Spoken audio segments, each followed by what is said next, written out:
compétition autour d'un dialogue pour 3 points à l'habitude de mener et de faire. Donc, pour ceux qui sont moins familiers de cette modalité, les intervenants expliqueront mieux que moi, donc je vais leur laisser la parole.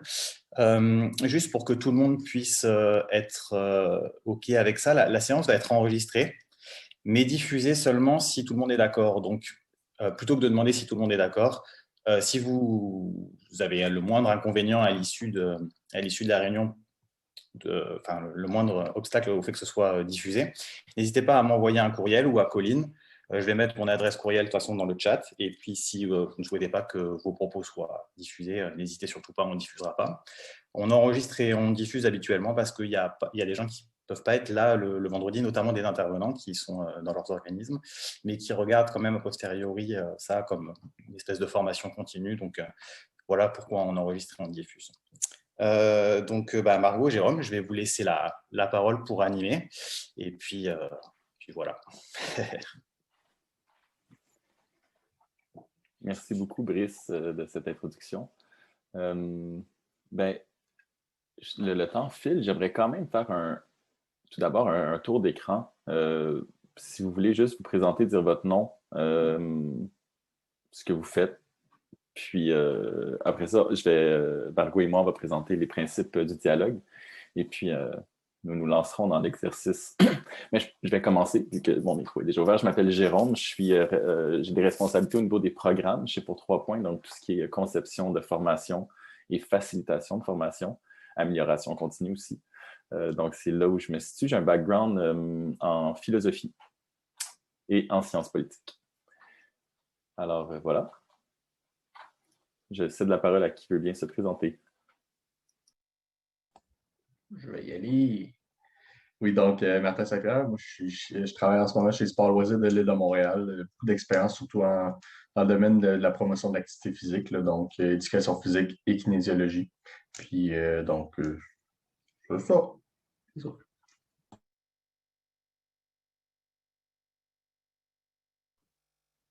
Donc, Brice, coordonnateur du réseau. J'ai un doctorat en sociologie des activités physiques et sportives et je suis enseignant d'EPS formé en France.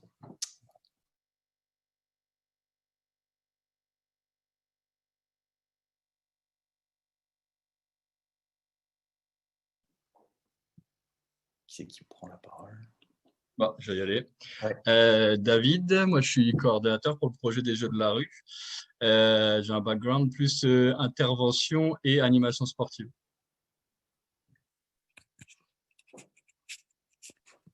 Bonjour tout le monde, moi c'est Margot Chignac, je suis collaboratrice au développement des programmes et à l'amélioration continue des programmes chez Pour 3 points avec Jérôme.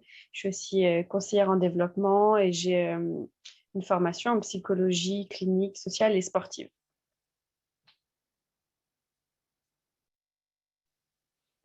Laura, je suis aussi de l'équipe de Pour 3 points. Je suis là vraiment pour assister parce que c'est une question qui revient constamment auprès des partenaires avec qui on travaille. Comment est-ce qu'on combine une approche humaniste avec la compétition? Je suis ici par grande curiosité. Et puis, Colline a des problèmes de micro, de ce que je comprends. Ah, dans le chat, c'est parfait. Bonjour tout le monde, Colline, je suis coordonnatrice des programmes et opérations chez Réseau Accès Participation et coordonnatrice au réseau. Je viens de finir mon bac en administration au HSC Montréal et je suis malheureusement muette pour la séance. Mon micro ne fonctionne pas. Bonjour Colline. Bonjour Colline. Bonjour. Ah oui, bonjour Jean-Yves. Oui, bonjour. Oui, j'avais de la difficulté aussi. Je suis par téléphone, mais je vous vois. Moi, c'est Jean-Yves. Je suis du GM Court Skatepark intérieur. Donc, mon rôle là-bas est coordonnateur intervenant. J'ai des backgrounds d'intervention et énormément d'expérience en skateboard social. Super, bienvenue Jean-Yves. Ça, je n'étais pas sûr si tu avais accès au micro, mais c'est génial si tu peux intervenir. Alors, j'irai directement vers les principes du dialogue, vous expliquer un peu dans quel esprit on va tenir on va être ensemble pour la prochaine heure. Je vais partager mon écran, si ça vous va. partager. Oups, excusez-moi, il faut que j'ouvre ça. Je vais partager mon écran pour vous montrer les principes du dialogue auxquels nous adhérons chez Pour 3 points. C'est des principes du dialogue qui nous viennent de Marie-Ève Marchand, qui a écrit un livre, Vivre en dialogue à l'ère du texto. Et dans ce livre-là, elle fait à part des 6 principes du dialogue qui sont en fait des invitations. Comment est-ce qu'on comprend le dialogue? Parce que vous allez voir, on va juste partir d'une question. On va partir de la question « Qu'est-ce que la compétition pour nous? » Et puis, à partir de cette question-là, on va entrer en dialogue ensemble. Donc, ce n'est pas exactement sur le modèle théorique conventionnel où Margot et moi, par exemple, auraient préparé tout un PowerPoint pour dire c'est quoi la compétition de manière théorique. C'est vraiment de se lancer ensemble dans l'exploration de qu'est-ce que c'est que la compétition pour nous.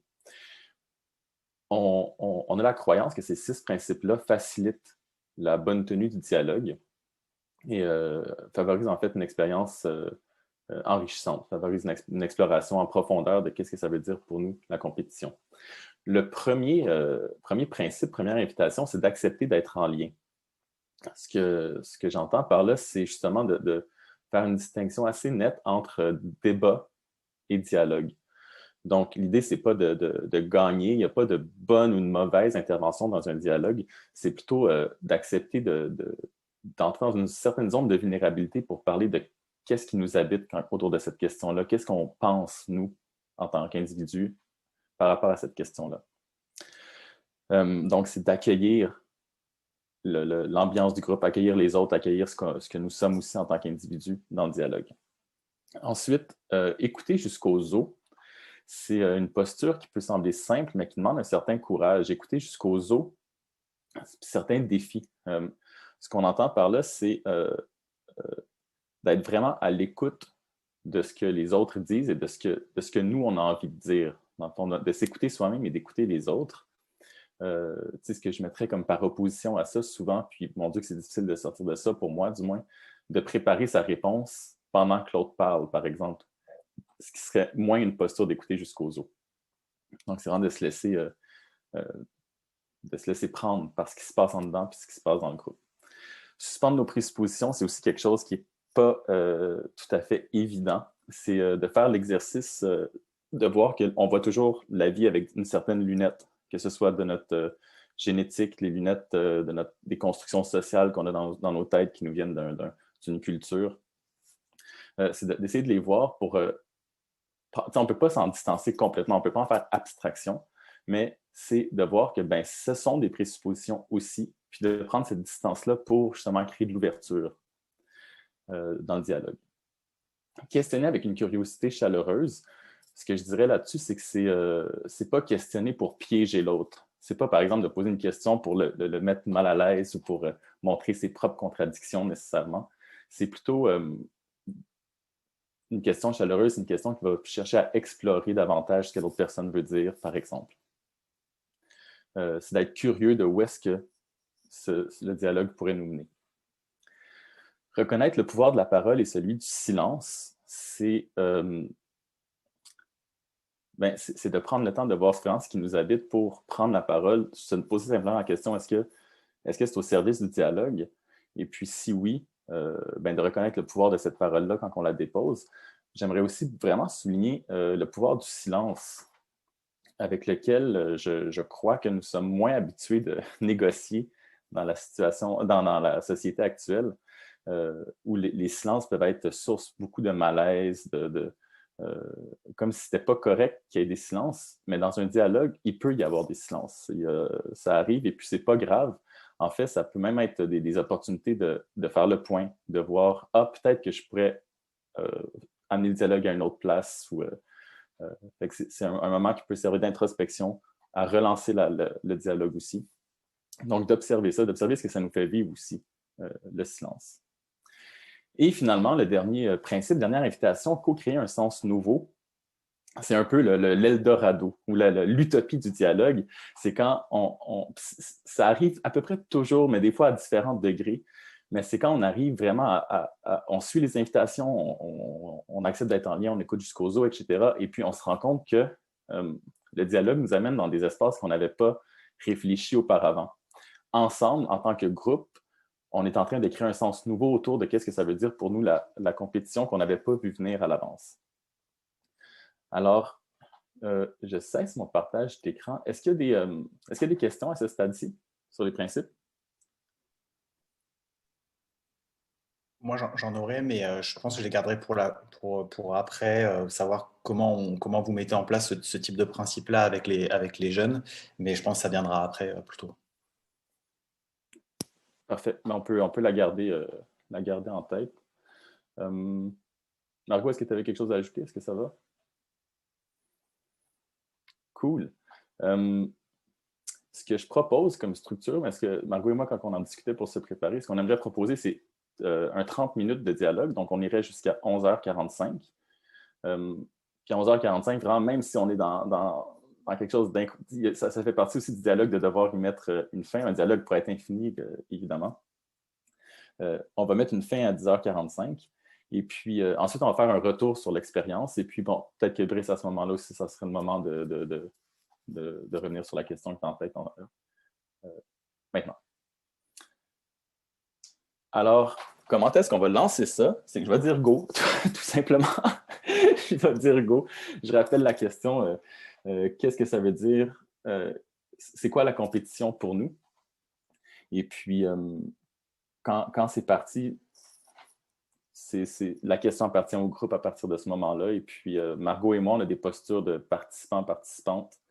On n'est pas... on est participant-participant. On est avec vous dans le groupe. On essaie d'être en lien avec les gens qui sont connectés avec nous. Alors... moi, je veux bien commencer. Moi, j'essaie de réfléchir la notion de compétition au regard de mon expérience d'enseignant d'éducation physique et sportive. La compétition, je l'envisage à deux niveaux, la compétition avec soi-même ou avec les autres ou contre les autres. Donc, moi, ça m'a renvoyé, quand j'y ai réfléchi un tout petit peu tout à l'heure, là, ça m'a renvoyé vraiment aux théories de la motivation en sport, quoi. C'est-à-dire, est-ce qu'on est motivé par le fait de progresser soi-même par rapport à soi-même, donc quelque part d'être en compétition par rapport à soi-même, ou est-ce que ce qui nous motive, c'est de battre l'autre, ou en tout cas de se confronter à l'autre. Donc ça, c'est la première chose, donc ce niveau-là, soi-même et les autres. Et la deuxième chose que j'ai réfléchi, c'est est-ce qu'on peut la voir positivement, négativement, enfin comment on se positionne par rapport à ça. Donc je me suis dit qu'effectivement, on pouvait voir la compétition comme quelque chose de potentiellement négatif, car c'est quelque chose qui renforcerait la stigmatisation des plus faibles, la hiérarchisation entre les personnes. Comment gère-t-on la compétition dans un groupe de jeunes, notamment vis-à-vis de ceux qui ont un faible sentiment de compétence ou un faible estime de soi et qui perdent potentiellement dans le jeu. Donc, je me suis dit que ça pouvait également exacerber une mentalité belliqueuse entre les gens. Et est-ce que c'est ça qu'on cherche quand on fait une intervention par le sport, notamment dans une optique de développement psychosocial? Donc, j'ai réfléchi à tous ces aspects négatifs-là et je les ai mis en parallèle avec d'autres aspects plus bénéfiques, si je peux dire. C'est que du point de vue de l'éducation physique et sportive, la compétition, elle est au cœur de certains sports organisés, comme vous avez utilisé cette expression-là dans le petit descriptif. C'est-à-dire qu'en EPS, on utilise des sports organisés comme le soccer, le volleyball, le foot, etc.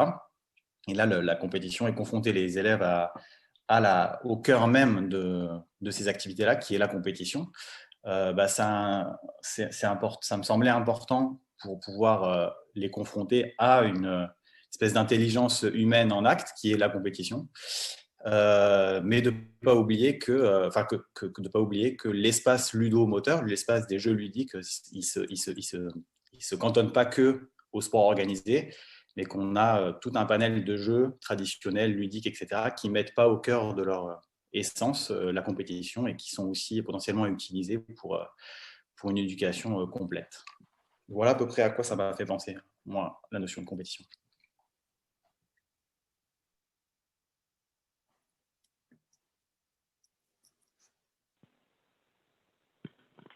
Oui, vous m'entendez? Oui, OK. Ben moi, je trouve ça vraiment intéressant cette question-là parce que c'est sûr que moi, je suis dans un contexte où le sport est moins organisé que les sports d'équipe et donc la compétition arrive uniquement quand il y a une organisation d'une compétition en termes organisationnels, là, une compétition dans laquelle il y a des vainqueurs et des défis et peut-être des juges et des règlements. Mais je m'intéresse à la compétition au point de vue personnel, dans le sens de comment on est en relation en tant qu'humain avec d'autres et comment parfois il y a des joutes de pouvoir qui peuvent avoir lieu dans lesquelles on peut se sentir à la fois menacé ou encouragé dans ce qu'on fait. Et j'essaie de faire une distinction entre, c'est peut-être mon domaine là, qui m'amène là, mais entre la compétition envers soi-même, qui me semble être vraiment plus de l'ordre de la motivation personnelle, et la compétition qui est de l'ordre de notre rapport aux autres. Et j'ai l'impression que ça se trouve dans toutes sortes de ramifications de nos rapports sociaux, la compétition, et que ça va souvent, j'ai l'impression, avec des rapports à l'ego et à comment on se perçoit nous-mêmes et comment on se projette dans le monde. Et donc, j'ai tendance des fois à le voir comme un risque que ça devienne une opposition à la collaboration, comme selon comment on le vit. Donc, je trouve que c'est une question assez profonde qui, pour moi, dépasse celle des sports ou des organisations d'activités, puis qui se retrouve, j'ai l'impression, dans les rapports sociaux en général. Voilà à quoi ça me fait penser pour le moment que je voulais partager. Je me mute. Moi, j'ai peut-être pas une interrogation ou quelque chose comme ça, mais tu sais, on parlait de compétition justement entre soi-même, compétition en équipe, avec les sports collectifs, sports individuels, peu importe. Mais entre la compétition et la non-compétition, où est-ce que la ligne se place? Tu sais, est-ce que de jouer dans la ruelle avec ses amis, c'est quand même une compétition aussi entre nous, jusqu'à la compétition organisée qui justement se passe dans les stades. Donc, à quel moment est-ce qu'on peut se placer? Est-ce qu'il y a des compétitions qui peuvent être récréatives, des compétitions qui peuvent être compétitives, de haut niveau, on peut dire?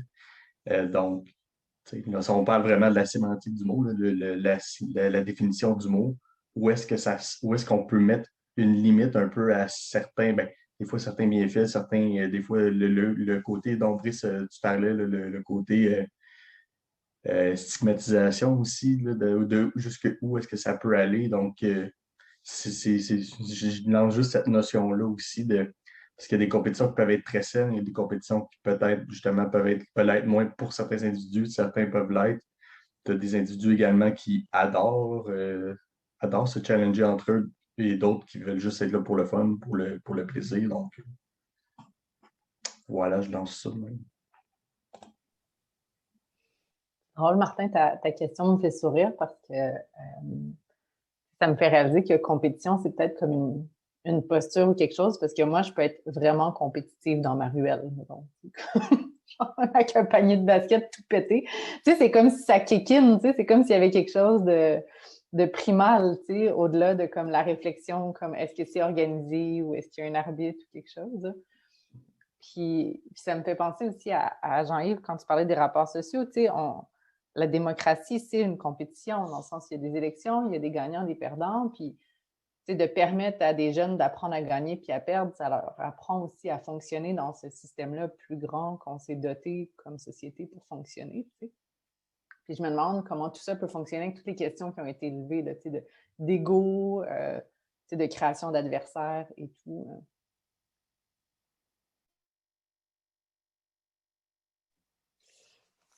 Moi, sur la notion de... pour rebondir un peu sur ce qui a été dit, la compétition, en tout cas, j'ai en tête un ami à moi qui travaille sur le volleyball, qui montrait que, travaillé plutôt sur la notion de performance que sur la notion de compétition, mais chez les élèves en volleyball, ceux qui progressent le plus rapidement, c'est ceux qui ont intrinsèquement, c'est-à-dire naturellement, ce goût pour la compétition, c'est-à-dire mettre un point de plus que l'adversaire et qui ont ce qu'il appelle une sensibilité à l'enjeu de rupture. Le but du volley, c'est de rompre l'échange et qui ont une sensibilité intrinsèque profonde à ça. Et ils se rendaient compte que les élèves qui sont moins sensibles à cet aspect-là, je sais pas, compétitif, c'est-à-dire battre l'autre, donc peut-être ça peut répondre à la question de quelle est la définition de la compétition, j'en sais trop rien, mais peut-être répondre à ça, c'est-à-dire le fait de battre l'autre, cette sensibilité intrinsèque à ça, ceux qui ne l'ont pas, ils progressent moins vite en fait en volleyball. Et ça, je trouvais que c'était intéressant parce qu'on a actuellement, enfin, je sais pas, dans mon entourage, il y a beaucoup de gens qui tendent à euphémiser la compétition, à se dire c'est quelque chose de potentiellement négatif qu'il faut éliminer. Or, dans la notion de progrès d'apprentissage moteur, elle a une place fondamentale. Et ne pas développer cette sensibilité-là chez certains, c'est potentiellement renforcer les inégalités de développement moteur chez les jeunes. Et ça, c'est une idée un peu paradoxale. Alors, ça ne répond pas à la définition de ce que c'est que la compétition, mais peut-être qu'il y a un truc de l'ordre de battre l'autre ou de battre l'autre. Je sais pas.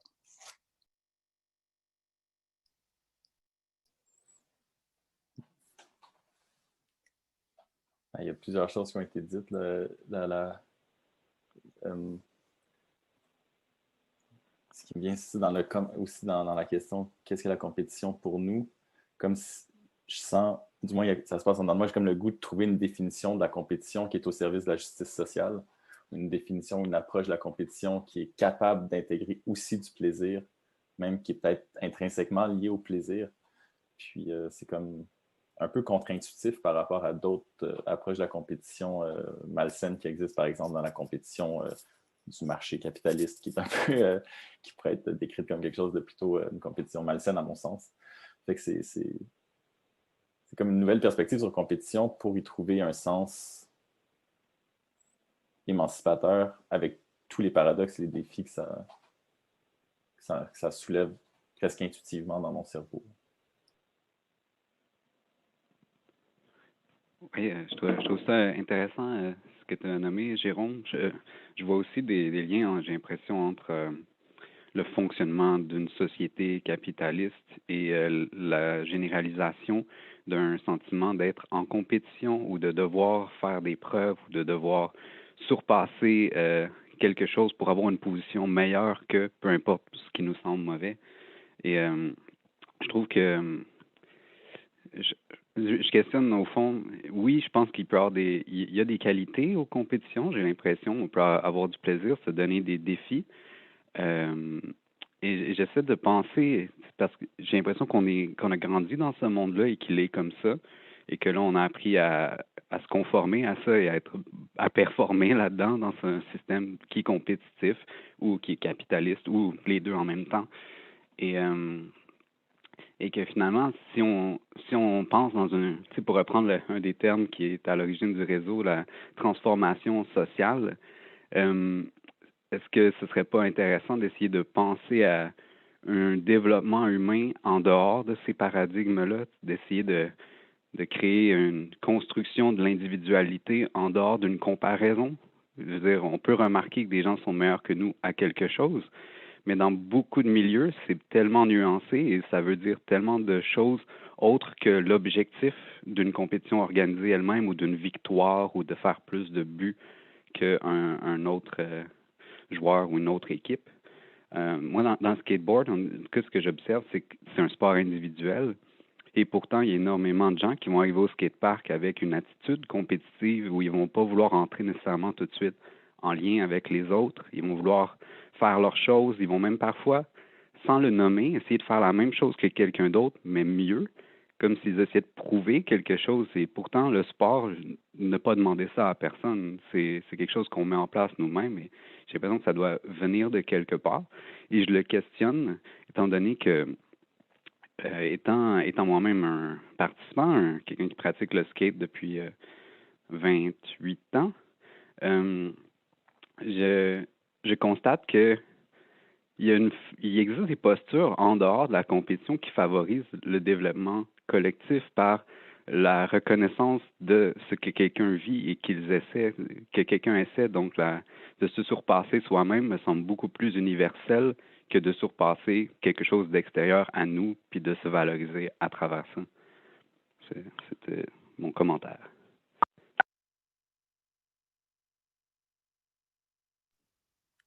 Moi, je trouvais ce commentaire-là vraiment intéressant, notamment dans ton contexte de la. Enfin, j'aime beaucoup que tu sois là parce que ton contexte, il est intéressant. Je pense aussi, ça rejoint aussi le contexte de David qui travaille au jeu de la rue. La compétition, elle semble être au cœur de certains contextes. Par exemple, je pense à un skatepark, moi j'y connais rien, mais il y a l'idée de démonstration auprès de démonstration d'une figure technique auprès d'une assemblée. Et finalement, la compétition entre qui arrivera à faire une meilleure figure pour être respecté au sein d'un collectif, ça me semble au cœur même de l'espace de socialisation que représente le skatepark. Et je pensais aussi à David parce que quand on pense ce qui a été appelé comme le street foot ou le football de pied d'immeuble, enfin le soccer de pied d'immeuble ou ce genre de choses-là, où la prouesse technique, elle est au cœur même de l'enjeu, c'est-à-dire que il y a une compétition à qui fera le geste technique le plus important, le plus impressionnant.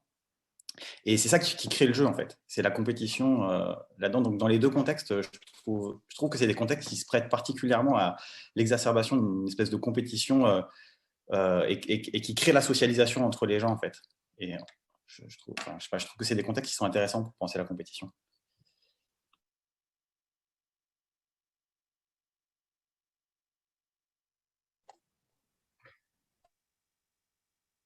Ouais, j'aime ce que tu amènes, Brice, là, sur ce qui se passe un petit peu dans les street foot, etc. Et en fait, moi, je me demande aussi dans les débats qu'on a depuis tout à l'heure, je me dis, ben, on parle de la compétition, mais on parle peut-être moins de la manière dont on l'aborde. Et en fait, je me dis, on peut parler d'un développement social hors de la compétition, ce qui est un peu utopiste parce que finalement, la compétition, c'est comme on le nomme, elle existe partout dans tous les domaines, que ce soit professionnel ou politique, ou en tout cas, elle est partout autour de nous. Par contre, je pense, en fait, je me nommais des exemples. En tant que coach, dans mes équipes, j'ai toujours eu des joueurs pour qui la compétition était juste un plaisir. Et ils venaient montrer ce qu'ils savaient faire et qu'ils gagnaient ou qu'ils perdent. Pour eux, c'était pas important. C'était vraiment le fait de montrer ce qu'on a appris à l'entraînement, de le travailler pendant la compétition, ce qui était un peu comme une évaluation dans le contexte scolaire. Et finalement, ils vivaient très bien cette compétition. Donc, je me dis aussi, il y a peut-être le fait que bah, on vit avec de toute façon et que en fait de travailler sur la manière dont on l'aborde, notamment dans un contexte avec des jeunes, parfois ça peut être pertinent.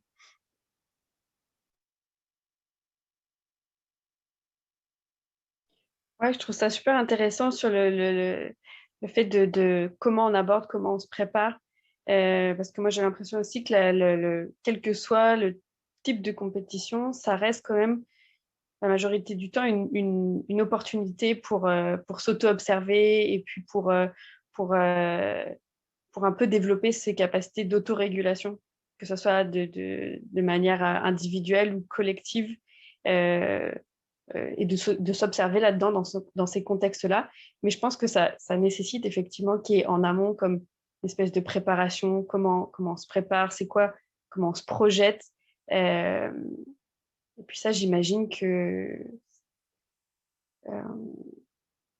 non, je vais m'arrêter là. Et puisque ça me faisait aussi réfléchir du coup, à quelle forme de compétition, quelles sont les formes de compétition qui favorisent cette opportunité comme ça d'autorégulation. Puis je me disais que en tout cas dans le sport organisé, moi quand j'y pense, j'ai toujours des formes de compétition qui sont toujours les mêmes, de sorte d'élimination, d'un système qui favorise de faire monter les plus forts, puis faire descendre les plus faibles. Et puis il y a peut-être aussi, moi j'aurais une envie de voir plein de formes de compétition différentes qui mélangent tous ces codes-là. Puis je me rends compte qu'on est très enfermé dans certains codes, que j'aimerais les casser pour qu'on essaye de voir ce que ça fait, par exemple, de mélanger, les équipes, de faire un système qui élimine pas, de faire un système qui n'a pas les mêmes mouvements d'échelle comme ça pour faire monter et descendre. Enfin, il y a plein de choses comme ça qui me traversent l'esprit, qui me disent, OK, c'est quoi qui favorise cette opportunité d'autorégulation individuelle et collective?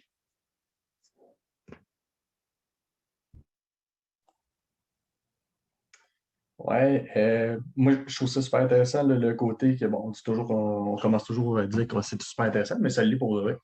Mais tout ce qui est, là on vient David d'aborder aussi le thème avant justement la compétition, comment l'aborder, puis ça, je trouve super intéressant. Je veux juste revenir un peu peut-être avec l'exemple de Jean-Yves, là, avec le skatepark, les personnes qui se challengent entre eux. Ça m'a allumé un peu le fait que euh, la compétition, ça peut être aussi une opportunité pour des gens de justement, ben, tu sais, on parlait de se faire valoir, mais justement, par exemple, des personnes, moi, je pense à l'adolescence, des fois, le niveau de l'école qui arrive, oui, dans les cours peut-être d'éducation physique ou tout simplement dans la cour d'école, qui n'a pas nécessairement de moyens, encore une fois, de socialiser ou d'apprendre à se connaître, ben, des fois, c'est une opportunité aussi de faire comme, ben, voici une partie de ma personne. Puis, encore une fois, gagne ou perd, c'est pas nécessairement ça, mais tu sais, de faire comme, oh, OK, cette personne-là, elle est de telle façon. Puis, des fois, il y a un moyen de socialisation également qui entre en ligne de compte. Bien sûr, peut-être avec certaines personnes qui sont peut-être plus compétitives que d'autres, mais en tout cas, la compétition, ça peut être, je pense, un moyen de se faire valoir dans un côté, et puis ça peut être dans n'importe quel domaine, là. Ça peut être dans le domaine artistique, le domaine sportif, le domaine, peu importe, tu arrives même en cours d'art plastique, par exemple, puis tu arrives, tu fais neuf, puis sans le savoir, c'est une compétition parce que tu te compares, veux pas, mais c'est ça, donc, en tout cas, je vais arrêter ma réflexion aussi.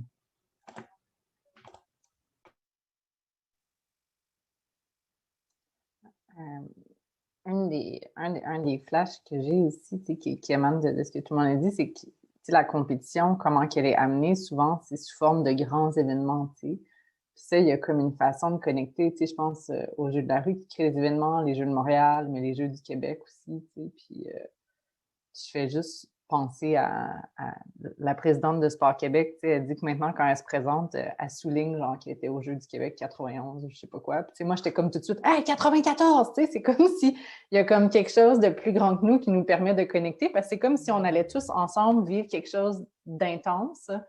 Puis même si on ne va pas nécessairement le vivre dans le même sport ou quelque chose, il y a vraiment comme un esprit familial ou comme qui se crée, tu sais.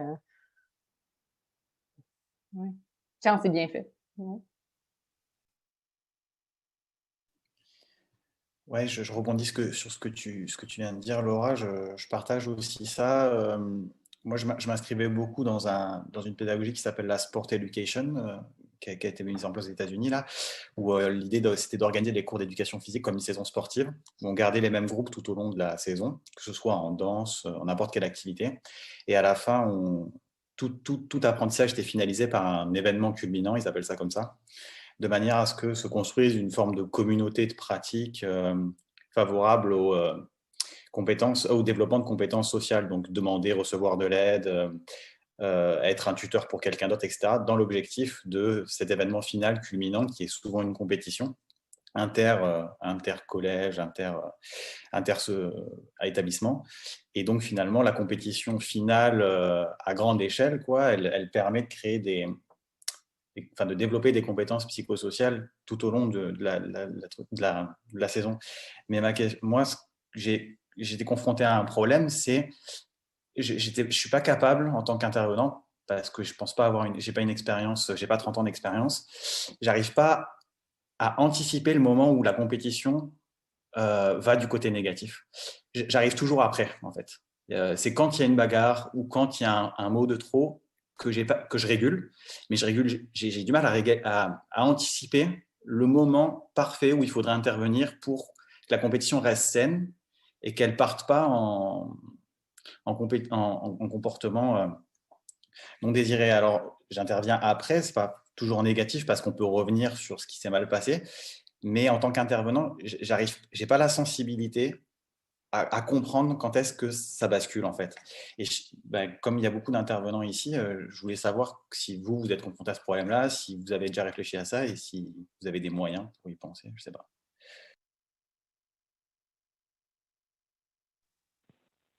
Moi, j'ai l'impression que, enfin, ce que tu dis, je l'ai vécu aussi souvent. Et en fait, je ferai le parallèle avec le rôle de joueur et le rôle d'intervenant. Et souvent, dans le rôle de joueur, tu sens exactement à quel moment ça monte trop et à quel moment ça va péter. Et en fait, en tant qu'intervenant, le problème d'être aussi dans un rôle de gestion, de faire en sorte que le jeu se passe bien, que tout le monde puisse participer, etc., ça fait en sorte que ce recul-là, il ne te permet pas d'être interne à ce qui se passe et de voir la tension qui monte. Alors, est-ce que parfois, c'est pas, je me disais, parce que je sais que parfois, ça m'est arrivé de travailler en binôme et pour le coup, d'avoir une personne qui est plus dans la gestion en tant que telle du jeu et une personne qui est interne au jeu et qui est impliquée dans ce qui se passe et en fait, qui peut un peu plus se rendre compte des tensions qui peuvent monter à ce moment-là. Oui, c'est super. Pour répéter le thème de la journée, c'est super intéressant. Je trouve que c'est intéressant aussi ce que tu as souligné, Fabrice, par rapport à anticiper un peu les débordements ou les difficultés qui peuvent émaner d'une compétition assez rapidement. C'est sûr que, bon, moi, je vais continuer de représenter le milieu particulier dont je fais partie parce que je pense qu'il est en dialogue aussi avec toutes ces considérations-là, c'est-à-dire que ben, je vais même le nommer de manière personnelle, parce que je pense que si on veut, ça fait partie aussi, je pense, de notre chemin personnel de nos démarches professionnelles et sociales. Moi, personnellement, j'ai choisi à un moment donné d'abandonner les sports d'équipe organisés et de compétition pour me consacrer uniquement au skateboard ou essentiellement au skateboard comme sport quotidien.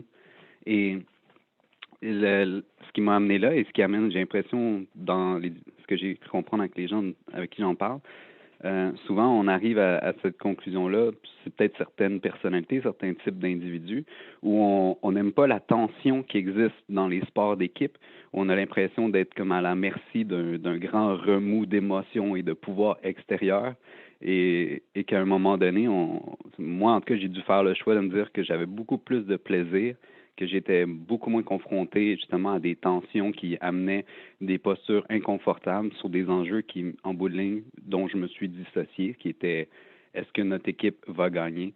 Quand en bout de ligne, même mon équipe, est-ce que c'était vraiment mes alliés? C'est comme au fond, c'est un choix individuel que j'ai fait. Et bon, je ne voulais pas faire une aussi longue parenthèse personnelle, mais ça pour dire que ce que j'ai l'impression, c'est que dans le skate, on va organiser par exemple des mini-jeux entre nous qui sont compétitifs, qui consistent à essayer de faire une manœuvre que quelqu'un fait et jusqu'à concurrence de 5 trucs ratés, ben là on perd et la personne qui a réussi à en faire plus que nous gagne. Et dans ces jeux-là, j'ai remarqué 2 postures assez différentes que moi-même je peux avoir et je la vois chez d'autres aussi. C'est-à-dire que si je joue avec quelqu'un qui apprécie ce qu'elle fait, qui va essayer de se surpasser, c'est toujours du bon temps qu'on passe ensemble, puis j'apprécie peu importe l'avenue de la partie. Mais si je me confronte à quelqu'un qui va utiliser des stratégies pour uniquement faire des choses qu'elle sait que je pourrais avoir la difficulté à faire pour aller plus vite vers la victoire, alors l'intérêt est plus là et ça devient un moment plutôt pénible ou ennuyant.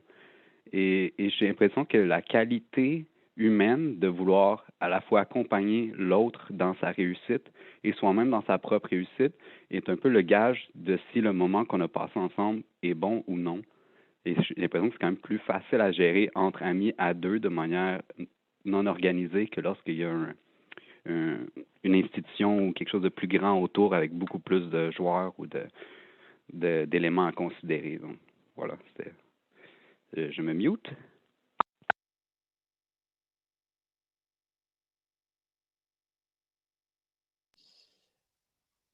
Je rebondis juste, je sais pas, il y a 1 minute, il reste, mais bon, c'est un peu court. Mais tu vois, à l'inverse de ce que tu viens de dire, pour 3 points, a choisi de garder des activités collectives en ayant la compétition est présente, mais via l'approche humaniste du coaching. Et du coup, ben, moi, ce qui m'aurait intéressé, mais on n'a plus le temps, c'était de voir comment vous faites pour garder cet esprit de compétition. La solution qui a été trouvée, c'est de l'approche humaniste du coaching. Et j'aurais bien aimé avoir des détails là-dessus parce que ça m'aurait enrichi, mais trop tard.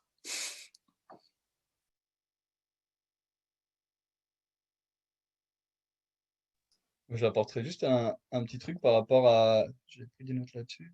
Enfin, sur ce que tu nommais, Jean-Yves, là, ce que je trouvais vraiment intéressant, c'est le contact entre les personnes lors de la compétition et qui peut favoriser une belle compétition saine. Mais je pense aussi qu'il y a un paramètre sur lequel on peut jouer, c'est les motivations. Puis en général, si les motivations à aller en compétition, elles sont intrinsèques et en fait elles sont juste sur notre évolution personnelle, je pense que la compétition a plus de chances d'être saine versus si les motivations sont plus liées à l'environnement externe ou au regard que ça donne sur nous, où là forcément ben, ça va emmener des combats d'ego, etc., comme on peut retrouver dans quelques sports organisés. Le temps est écoulé. Je pense, perso, j'aimerais vraiment faire le retour sur l'expérience. Puis là, je sens qu'il y a des portes ouvertes. C'est ça, je pense qu'on aurait pu rester assis. Parce que de mon côté, il y a des élans, là, il y a des portes qui s'ouvrent que je fais, mon Dieu, il y a comme des trucs à aller creuser là, à réfléchir. Pour honorer le temps qu'on a ensemble et les horaires de chaque personne, j'irai à la phase de retour. Ça vous va? Puis Margot, je sais pas, là, je prends une chance, mais comme quand Brice parlait de l'approche humaniste à la fin de son partage, je sentais que tu allais comme parler. Je sais pas si. Je veux pas te mettre en the spot si c'est pas le cas, mais. Non, mais si, j'avais très envie de répondre. Donc, mais effectivement, dans le souci qu'on puisse faire quand même un retour. Vous m'entendez ou j'ai l'impression qu'il y a eu un. Ok. Dans le souci qu'on puisse faire un retour, on va garder ce temps-là. Mais moi, ça me ferait plaisir d'en discuter. On peut trouver un autre espace parce que j'aurais vraiment envie de te répondre. Et puis, il faut qu'on trouve un moment pour en discuter. Puis dans le retour sur l'expérience, dans le fond, la question qui va nous amener jusqu'à midi, c'est comment est-ce qu'on a vécu l'expérience? Puis je réponds comme un petit peu en même temps, ben, je vais faire mon partage, puis un petit peu en même temps la question de Brice, j'ai l'impression, dans l'approche humaniste, tenir des dialogues peut vraiment faire partie de l'approche humaniste. Et puis, ça vient engendrer une forme de s'offrir de la clarté collectivement sur c'est quoi la compétition. J'ai l'impression que ça peut. Ce qui me passait par la tête dans le dialogue, j'ai l'impression que ça peut nous amener à la vivre mieux, cette compétition-là. Comme de juste réfléchir autour de c'est quoi la compétition. Avec les jeunes, par exemple. Qu'est-ce qui est important pour nous dans la compétition? Qu'est-ce que ça veut dire? Fait que c'est une façon d'intégrer le dialogue au coaching humaniste. C'est ça qui m'est venu en tête à la fin. Après ça, comme tel, c'est ça. Pendant le dialogue, je me suis rendu compte que, mon Dieu, que c'est court, 30 minutes. C'est oh boy! Il y a tellement de choses à dire. Puis j'avais comme vraiment le goût de parler de Rabelais. Je ne sais pas pourquoi parce qu'à la fin de Gargantua, il parle il y a une réflexion sur la compétition, puis ça m'a habité, puis j'ai de la misère aussi des fois à décrocher de ça. Comme j'écoutais, puis là, j'étais un petit peu aussi dans ma tête. Fait que l'écouter jusqu'aux os, je sens que j'ai été comme oui et non des fois. J'avais vraiment comme Rabelais en tête, là, puis la fin de Gargantua, que j'avais vraiment le goût de partager. Je ne l'ai pas fait.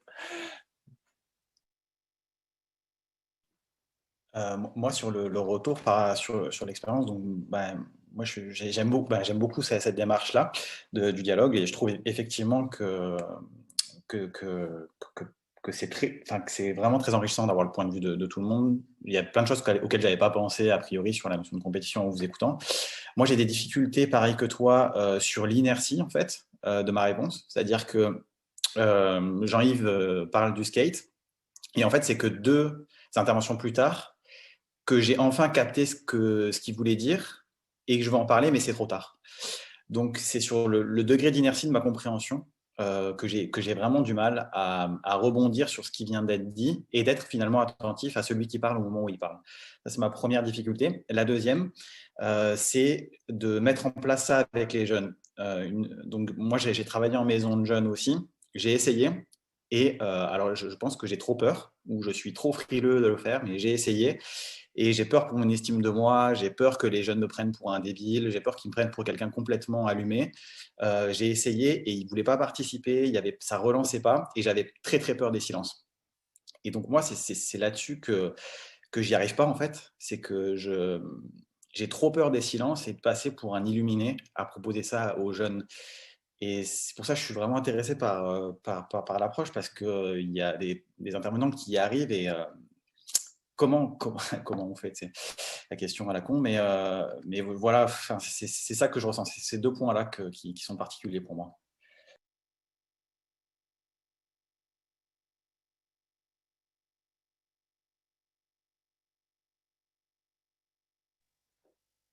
Et moi, j'ai trouvé que le rythme était très, très soutenu. J'étais aussi pareil, déjà encore essayer de m'imprégner du partage de chacun, qui avait déjà une autre réflexion hyper intéressante, puisque c'est le mot qui est revenu beaucoup, qui se relançait. Donc, c'est sûr qu'il y avait la contrainte du temps qui a fait que ouais, moi, je me suis vue à trouver que le rythme était très soutenu et qu'il y avait de la difficulté. J'avais l'impression qu'il y avait un élan collectif à vouloir amener plein de choses. Et en même temps, je trouve ça très positif parce que je trouve que tous les éléments qui ont été amenés allaient dans, dans, dans des directions qui font du sens pour moi, pour le développement des jeunes, par le sport, puis par d'autres activités. Donc, ouais, c'est un petit peu ce qui moi, m'habite à la fin de ce dialogue-là.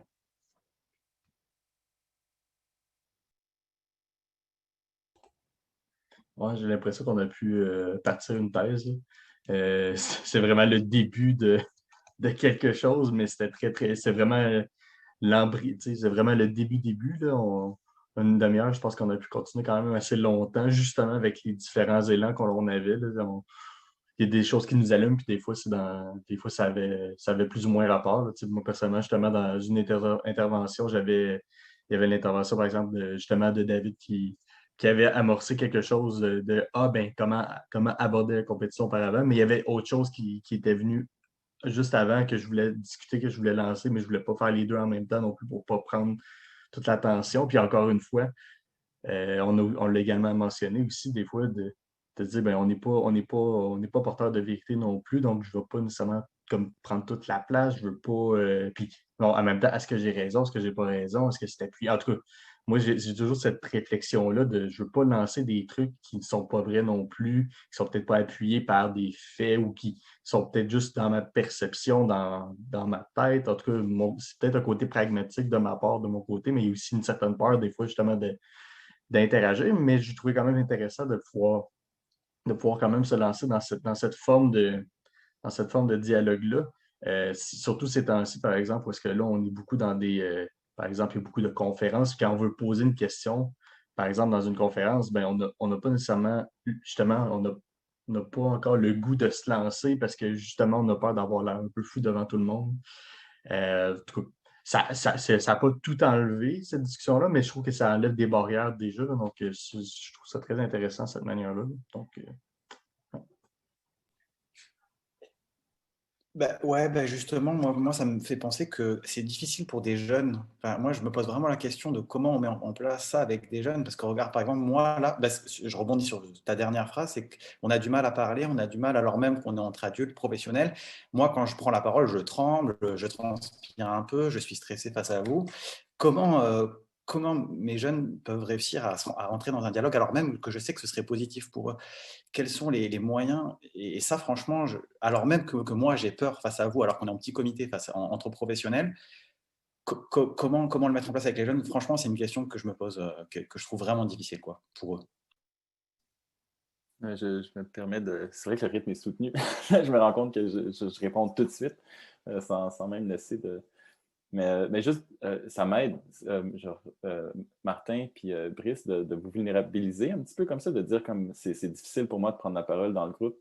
Moi, ça m'aide parce que, vous voyez, j'avais même pas le courage de le dire alors que je le sens aussi.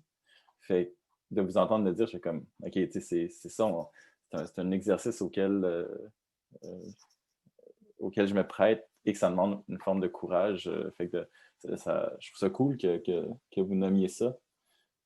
Ça me rejoint, en fait. J'ai quelque chose de vraiment similaire aussi. Puis ça parle aussi de mon esprit de compétition, peut-être, de vouloir dire quelque chose qui va comme gagner, qui va amener le sujet. Je vais amener le sujet à un autre niveau. Je vais comme, fait que ça parle aussi de comment est-ce que la compétition m'habite à l'intérieur même d'un dialogue où on essaie d'être en lien et de transcender cette compétition-là malsaine. Ben malsaine. Plus. Fait que c'est ça. Puis la question avec les jeunes, c'est une bonne question. C'est une bonne question. Ça dépend de tellement de choses. Mais je laisserai la parole à d'autres personnes. Et moi, je trouve juste que justement, avec les jeunes, laisser place à cette vulnérabilité-là peut être porteuse. Et comme elle vient d'être faite, comme elle vient d'être partagée, lui laisser la place, peut-être la nommer, sans que ça soit une solution là comme ça. C'est juste que moi, je trouve ça très, très, très cool et important en fait que de lui laisser toute la place.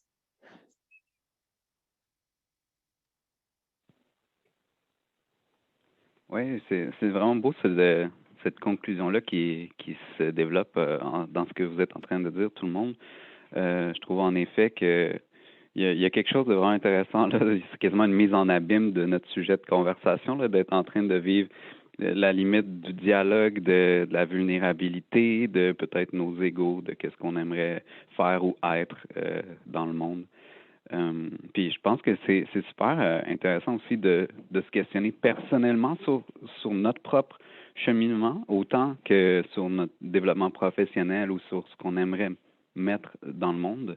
Parce que je pense que c'est assez profond, ces questions-là. Puis ce serait peut-être intéressant d'amener ce sujet-là à un éventuel colloque, en faire quelque chose de plus long, plus élaboré, pousser plus loin. Je pense que ça nous touche tous de différentes façons, puis quelque chose là à aller creuser et peut-être attendrir. Merci.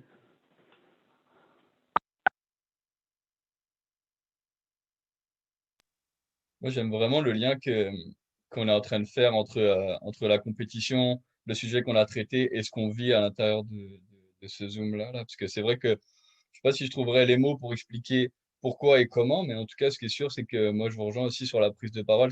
Ça amène un enjeu en plus, c'est-à-dire que déjà, il faut réussir à suivre. En même temps, il faut réussir à synthétiser sa pensée pour savoir ce qu'on va dire par la suite si on veut prendre la parole. Et en même temps, il faut gérer le stress de la prise de parole. Ça fait énormément de paramètres à gérer là. Moi, j'ai essayé de prendre des notes en même temps sur ce que je voulais dire pour essayer de garder un suivi, mais c'est vraiment plein d'enjeux. Mais je trouve ça vraiment très riche comme dialogue, très très riche.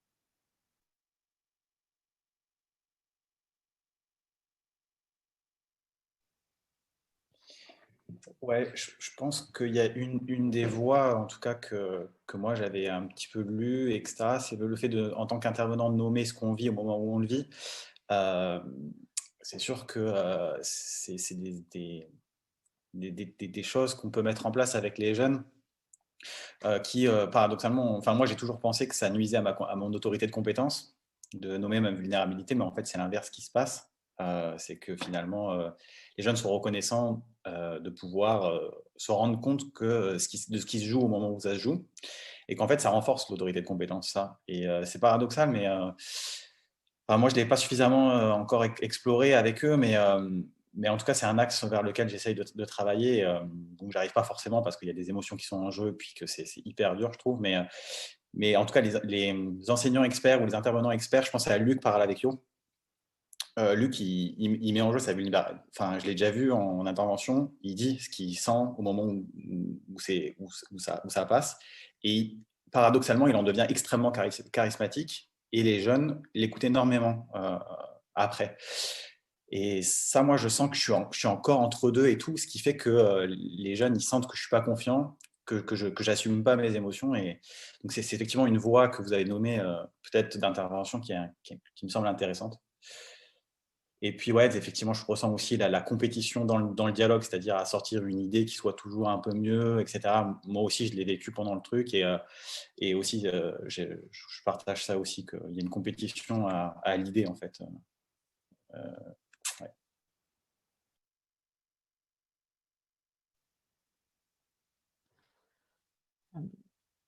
Moi, j'ai simplement le goût de nommer que c'est comme si je me sentais profondément connectée au groupe.